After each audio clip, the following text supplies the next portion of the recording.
Qalu, ito ang sabi ng mga sahaba. Ya Rasulullah, walal jihadu fi sabilillah. Alam ng mga sahaba na napakaganda ng gawain ng jihad, yung pagkikibaka. Kahit ba ya Rasulullah ang pagkikibaka, ang jihad ay mas mainam kaysa 10 araw na yan? Mas mainam ang unang 10 araw yung mga gawain dyan kaysa jihad. So sabi ng propeta sallallahu alaihi wasallam, walal jihadu fi sabilillah. Kahit ang pagkikipag-jihad, pagkikibaka sa landas ng Allah, mas mainam yung mga gawain sa loob ng 10 araw na ito. Illa, mayroon siyang exemption. فالحمد إلى الله تعالى من جاد بالخير يتوالى للحافظ يسرا.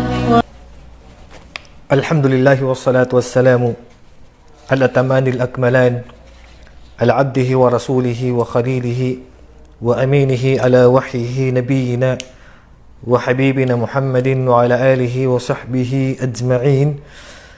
أما بعد، السلام عليكم ورحمة الله وبركاته. Ang lahat ng papuri ay para lamang sa Allah at sumakanya sa kanyang huling sugo at propeta na si Muhammad ang pagpapala at kapayapaan kasama ng kanyang pamilya at mga kasamahan.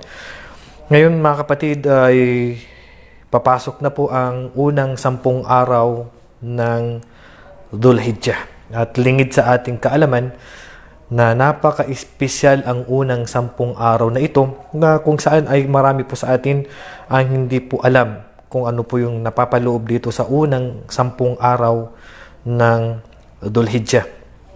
Unang-una, ang unang 10 araw ng Dhul Hijjah ay nanumpa dito ang Allah, at hindi manunumpa ang Allah sa isang bagay maliban ito ay napaka-espesyal. Kaya sabi ng Allah subhanahu wa ta'ala, wal fajr wa layalin ashr. Nanumpa ang Allah sa oras ng fajr, sa pagbubukang liwayway, at sa gabi ng unang 10 araw ng Dhul Hijjah, ayon sa tafsir o pagkahulugan ng karamihan sa mga mufassirun, nagbigay kahulugan sa Quran. Yun din ang sinabi ni Ibn Kathir at ni Ibn Abbas, na ang Allah ay nanumpa siya sa unang 10 araw ng Dhul Hijjah. Ibig sabihin, napaka-espesyal ng unang 10 araw na ito. Ano ang sabi ng propeta sallallahu alaihi wasallam tungkol sa unang 10 araw na ito? Bakit ganun na lang siya ka-espesyal? Tingnan natin ang hadith ni Ibn Abbas. Okay? Pakinggan natin ng mabuti. Ito ay hadith na napakatlakas, napakatibay. Ito po ay na isalaysay ni Al-Bukhari. An Ibn Abbas radhiyallahu anhu maqal, hadith na naisalaysay ni Ibn Abbas, kalugdan nawa sila ng Allah, ng kanyang ama. Qala Rasulullah sallallahu alaihi wasallam, sinabi ng propeta sallallahu alaihi wasallam, ma min ayyamin, sabi ng propeta, wala nang mas hihigit pa na mga araw. Kumbaga, wala nang mas hihigit pa na mga araw, al-amalu salihu fiha, kung saan ang mga mabubuting gawain sa loob ng mga araw na ito, ahabbu ilallahi min hadihil ayyam, na mas mainam pa, kumbaga, mas iinam pa sa Allah kaysa sa mga araw na ito. Kumbaga, napakainam na gumawa tayo ng mga kabutihan sa unang 10 araw ng Dhul Hijjah. Yani ayyamul ashr, ang unang 10 araw ng Dhul Hijjah. Qalu, ito ang sabi ng mga sahaba. Ya Rasulullah, walal jihadu fi sabilillah. Alam ng mga sahaba na napakaganda ng gawain ng jihad, yung pagkikibaka. Kahit ba ya Rasulullah ang pagkikibaka, ang jihad ay mas mainam kaysa 10 araw na yan? Mas mainam ang unang 10 araw yung mga gawain dyan kaysa jihad. So sabi ng propeta sallallahu alaihi wasallam, wala jihadu fi sabilillah. Kahit ang pagkikipag-jihad, pagkikibaka sa landas ng Allah, mas mainam yung mga gawain sa loob ng 10 araw na ito. Illa, mayroon siyang exemption. Illa rajulun kharaja binafsihi wa malihi thumma lam yarji min dhalika bi shay. Maliban sa lalaki na nakibaka, nagjihad, kasama ng kanyang buhay, ng kanyang sarili, at may dalang kayamanan, pero doon na siya namatay at hindi na siya nakabalik, pati ang kanyang kayamanan ay nagugol na niya doon, walang nakabalik na anumang bagay sa pamilya niya, kahit ang kayamanan niya ay hindi na nakabalik, pati siya ay hindi na rin nakabalik. Yun nang ang tatalo doon. Ibig sabihin, kung yung nakibaka tapos nakabalik din, mas mainam pa yung mga gawain dito na mabubuti sa unang 10 araw ng Dhul-Hijjah. So ano ba yung mga gawain dito? Bakit napaka-espesyal ang unang 10 araw ng Dhul-Hijjah? Ang mga sunna na gawain dito, actually hindi siya na-specify, hindi po nabanggit kung ano lang po yung mga gawain, kundi lahat po ng mabuting gawain ay pwede nating gawin sa unang 10 araw ng Dhul-Hijjah. Una, pwede tayong mag-fasting. Pwede tayong mag-ayuno. Magsisimula ang pag-ayuno, sabi ko nga po kanina, kung makikita ang buwan bukas, sa Friday, mag-start na po tayo mag-ayuno sa Friday. Pwede na po mag-fasting. Hanggang sa ika-siyam lang po ng Arafah. Hanggang po sa ika-siyam lang po ng araw ng Arafah. Sa mga nag-Hajj, hindi po sila pwede mag-fasting. Tayo na hindi po nagsagawa ng Hajj, soon na po sa atin na mag-fasting. Ibig sabihin, magmula sa 1 hanggang 9 ay magfa-fasting tayo at napakalaking gantimpala ang nag-fasting sa ika-siyam ng Arafah dahil ang kanyang gantimpala ay patatawarin sa kanya ang kanyang mga nakaraang 1 taong kasalanan at sa susunod na taong kasalanan, ibig sabihin 2 taon, patatawarin sa kanya ng Allah sa ika-siyam ng Dhul-Hijjah. Yun po yung tinatawag na Arafah. Yan po ang unang gawain na ginagawa po ng mga sahaba, ng mga salafus salih sa unang 10 araw ng Dhul-Hijjah ay ang pagfa-fasting, pag-aayuno.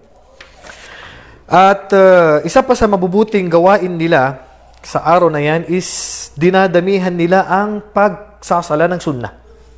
Dinadamihan nila ang pagsasala ng sunnah. Pagbibigay ng kawang gawa. Pagsasagawa ng umrah. At nandyan din sa loob niya ng Hajj. Kaya sabi ni Al-Hafidh Ibn Hajar sa pakahulugan ng napaka-espesyal na unang 10 araw ng Dhul-Hijjah, sabi niya, "Walladhi yadhhar anna as-sababa fi imtiyaz 'ashr Dhul-Hijjah limakan istima'i ummahat al-ibadati fihi."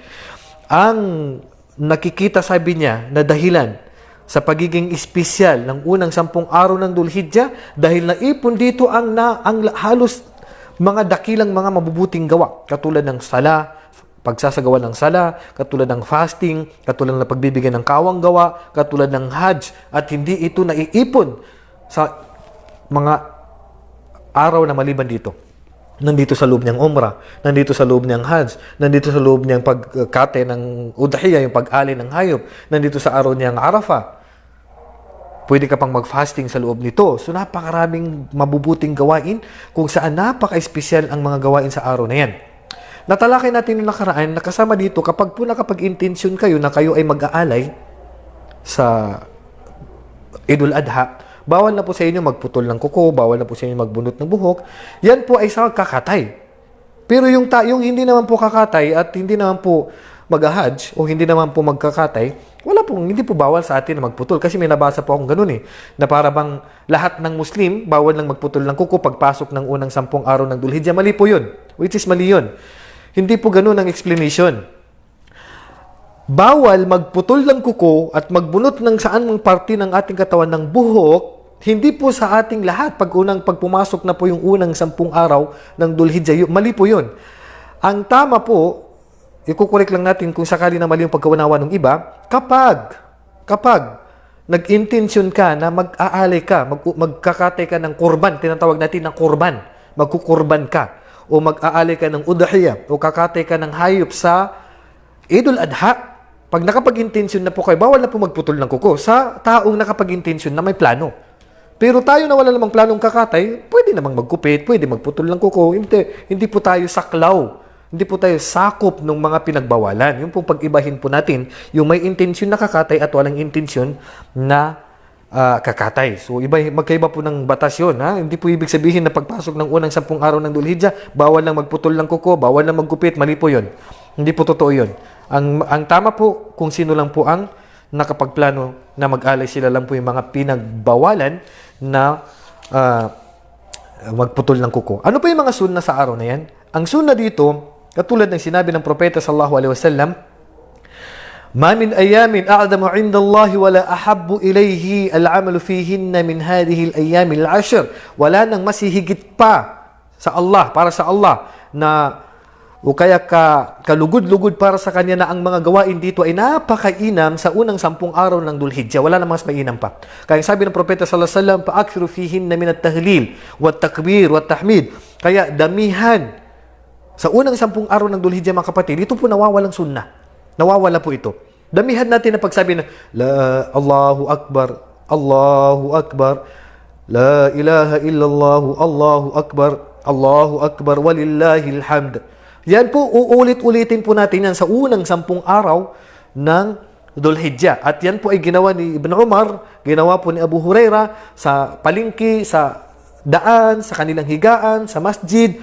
Ginagawa po yan, pero hindi po grupo hindi po yung grouping tayo nagtatakbir, kundi kanya-kanya po. Sa kalalakihan, pwede po nating lakasan. Yan po ang sunnah. Allahu Akbar, Allahu Akbar, Allahu Akbar, La ilaha illallah, Allahu Akbar, walillahil hamd. Lalakasan po natin pag sa lalaki. Pag sa kababaihan po, wag niya pong lalakasan kasi aura po ang inyong busis kung sakali na magaganda po yung busis.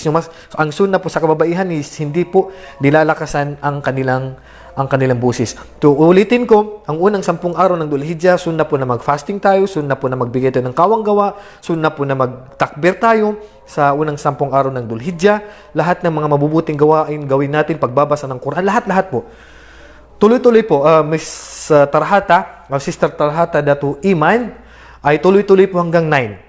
Okay, tuloy-tuloy po ang fasting hanggang 9. So, ika-10 po, titigil na po tayo mag-fasting kasi Idul Adha po yun, which is bawal po mag-fasting doon dahil hindi po yung kabilang. Nabanggit lang po na unang 10 araw, ibig sabihin, lit-taglib. Kumbaga, yung majority sa araw na yun is magfa-fasting, pero sa ika-10 is hindi po tayo magfa-fasting. So, wag po nating pakawalan ang mabubuting gawain dito kung sa napakainam at wala na pong hihigit pa na mga gawain sa loob ng mga araw na ito, kaya wag na po natin palagpasin yung magbigay ng tulong, magbigay ng kawang gawa, yung mag-fasting, magbasa ng Quran, magsala ng sunnah, magtakbir, gawin nyo na po lahat sa unang 10 araw ng Dhul-Hijjah. Yung kayang magkatay, mag-alay sa araw ng Idul Adha, mag-alay na po kayo. Dahil ito po ang pinakagusto ng Allah sa unang 10 araw ng Dhul-Hijjah. So inshallah mga kapatid, ito po ay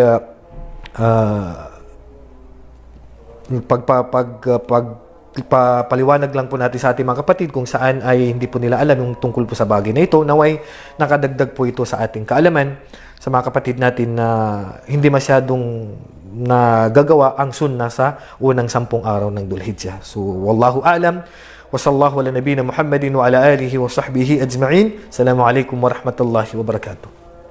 في السيرة ما يشهد في النهج المختار محمد كم دل على الخير